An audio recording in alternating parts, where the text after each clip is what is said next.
At his live weekend seminar over 30 years ago, Jim Rohn asked a question which made me embarrassed. What he said was this. He said, if I was to look at your current financial plan, would I get so excited about it that I would want to travel around the world and lecture on your plan? And I was embarrassed. I had to admit that Mr. Rohn probably wouldn't want to look at my current financial plan. Why? Well, because I didn't have one. G'day and welcome. My name is Willem, and on this channel I share the strategies and philosophies that Mr. Rohn shared with me many years ago, both in life and in business. By consistently executing on his principles for success, I've been able to live a life on my terms, and I wish the same for you.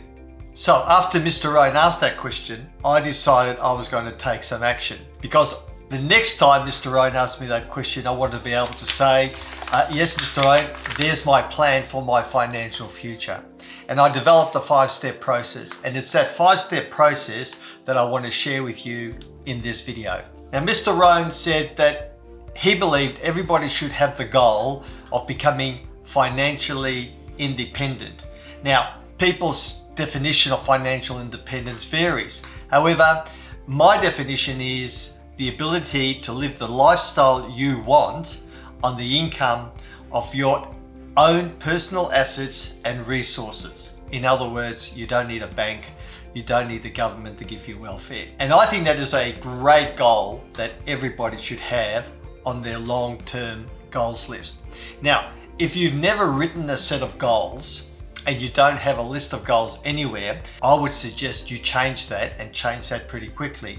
If you have a look at my video on goal setting, the goal setting workshop that Mr. Rohn took us through on that live seminar, I think you'll find you'll get excited about the future. I'll put the link in the comments below. So as I said, Mr. Rohn advised me to become financially independent. And then he recommended a book, the first book he ever recommended to me. And that book was by George Clason. Its name is The Richest Man in Babylon, and you may well have heard of it. What it says in that book is that one of the keys to becoming financially independent is to learn to live on 70% of your net income. In other words, once you've paid your taxes, and everyone should pay their taxes, Mr. Rohn recommended that we live on 70% of our income. Now, I can understand that some people watching this video say, you have got to be kidding me. There is no way, no, I could live on 70% of my income. I've got a young family, I've got children I've got to educate, I have a mortgage to pay off, and I understand all that. So 70% is a recommended number, but maybe you need to live on 80%, maybe 85% or even 90%. Whatever that number is, I would strongly recommend you leave a gap between your net income and your living expenses. And what you do with that gap really is the foundation of financial independence. Now, we'll talk more about what you do with that 30% or that gap in another video. But the very first thing to understand, and Mr. Rohn really stressed this, learn to live on 70% of your net income. I have found it is possible to earn a living and provide for a family and work on your financial independence at the same time. If you start in your 20s or your 30s, once you get to your 40s, you'll be able to spend the rest of your life doing what you want to do, rather than living a life where you get up every morning doing what you have to do. Now, it's never too late. You now may be in your 30s, you may be in your 40s, you may even be in your 50s. It is never too late to develop a plan to become financially independent. There's an old Chinese proverb that says the best time to plant a tree was 20 years ago, the next best time is today. So if achieving financial independence is one of your goals, and I believe, as I have said, it should be, then start today. Now, let's go through that 5-step process that I developed once Mr. Rohn asked me about my future financial plan. Step 1 is start with the end in mind. This is one of the habits from the 7 Habits of Highly Effective People by Stephen Covey. Now, please note, it says start with the end in mind. It doesn't say start with the end in granite or start with the end carved in rock. It says start with the end in mind, because none of us know what's 3 years, 5 years, or even 10 years down the track. But it's better to have a destination than no destination at all. And starting with the end in mind really boils down to knowing the sort of lifestyle you want to develop. Now, I love to travel, and one of my goals is to visit all 7 continents before I leave this earth. Now, to do that, to travel around the world and achieve my goal, I need an income of around $120,000 each year. That's certainly not an over-the-top income. I certainly don't need a lavish lifestyle like Jordan Belfort in The Wolf of Wall Street. I don't need the boat, don't need the fancy house or the Lamborghini. I have quite a modest lifestyle, but I do like to travel and I want to visit all the 7 continents on planet Earth. So for me to achieve that end, I need an income of around $120,000 a year. Now, yours might be higher, yours might be lower. There is no right answer. It's your life. You can decide what it is you want and what a great life looks for you. But put a number to it. Where I often find people struggle with goals and financial plans is that they're too general. They never get specific with a specific number. They say, oh, yeah, I'd really like more money. Well, my question always is, well, how much more do you need? Why do you need it? And a really good question when you're starting with the end in mind is this: what gives me joy? What do I enjoy doing that I can get my teeth into? So start with the end in mind. That's really step 1. You've got to really know where it is you want to end up before you start your journey. Let's go to step number 2. Once you decide where it is you want to finish is, well, where am I right now? So step number 2 is find out where you are financially. Collect all your financial data and find out exactly where it is. Again, don't be general with this. Ignorance is not bliss when it comes to finances. You must know your numbers and you've got to know them accurately. When I first met Mr. Rohn, I used to go through the day with my fingers crossed. I was young, I had 2 or 3 businesses, and I spent most of my day hoping my creditors wouldn't call. Every time the phone rang, I'd break into perspiration because I thought someone was chasing me for money.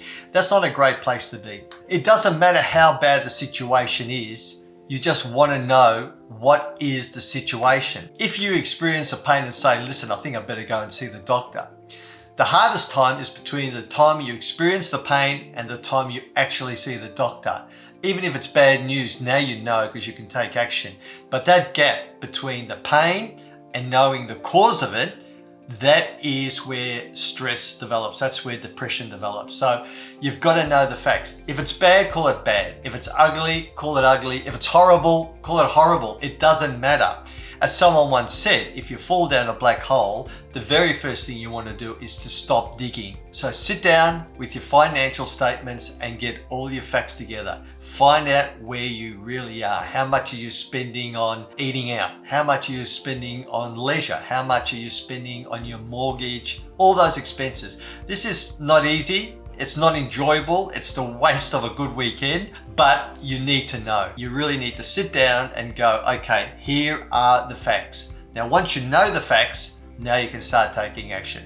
Okay, let's go to step number 3. So once you know where it is you want to end up, you know exactly where you are today with your finances, you can now write a plan to get from A to B.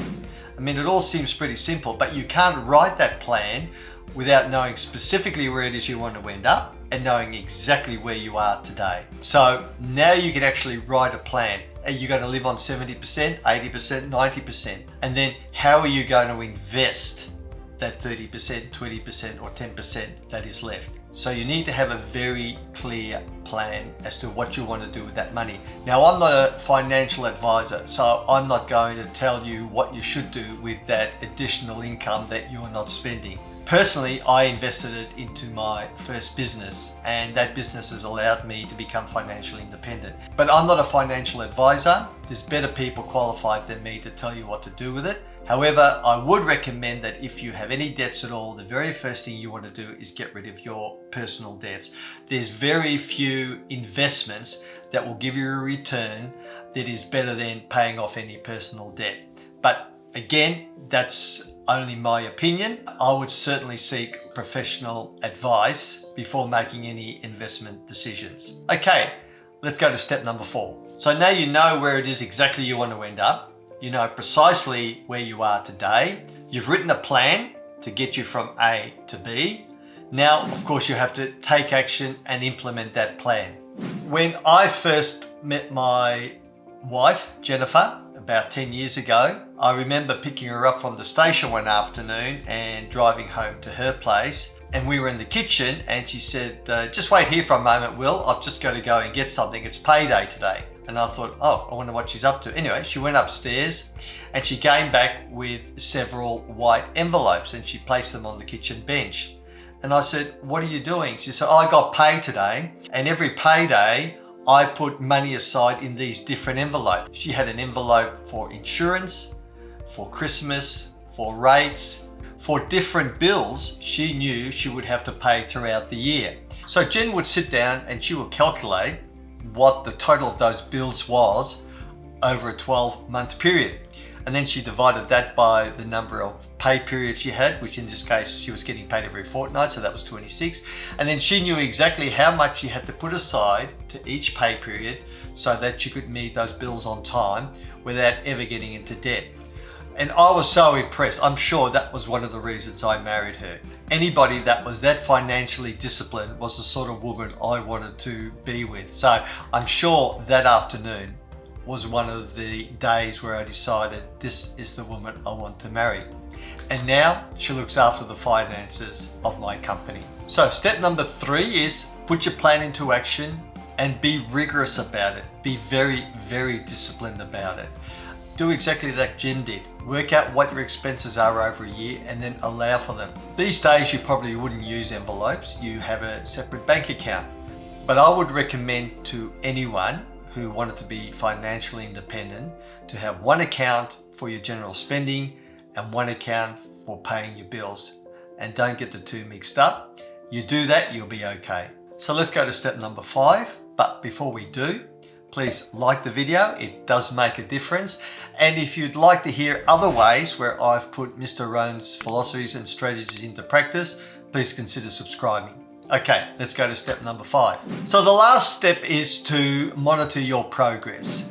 Okay, so let's go through the process again. You know where you want to end up. You know exactly where you are. You've developed a plan to get you from A to B. You've put that plan into action and you're disciplined with it every week, every fortnight.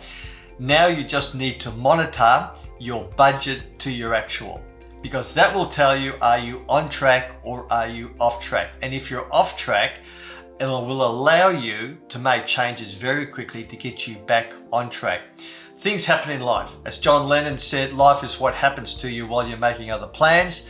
And it happens to all of us. Things come out of the blue that's not expected. But by monitoring it daily or weekly or fortnightly, you can very quickly know whether you're on track or off track. I really got into trouble financially when I was younger because I didn't do that. I basically went around with my fingers crossed and hoped that everything would work out. Today, we reconcile our accounts every day. At the end of every day, I know the exact cash position that the business is in and even my personal finances. So it was a hard lesson to learn, but I learned it well and I've become super disciplined with my finances ever since. So step number 5, monitor your progress. Make sure you know if you're on track or off track. And if you are on track, celebrate. Don't wait until you pay that credit card off in its entirety. Any progress is great progress. So any small improvement, celebrate. You don't have to go over the top, but celebrate.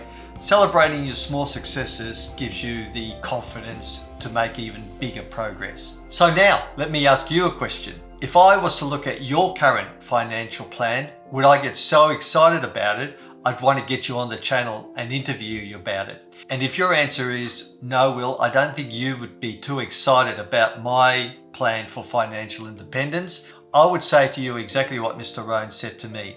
Why not?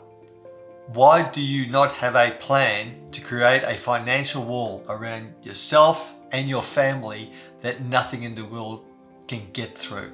I promise It's one of the great milestones in your life when you get to a stage where you can say, no one, no bank has any claim on my assets or my resources. Thank you for watching. I hope that was useful.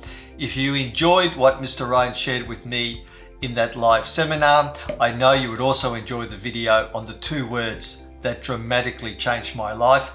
I'll put a link to that video in the comments below, and I look forward to seeing you next time.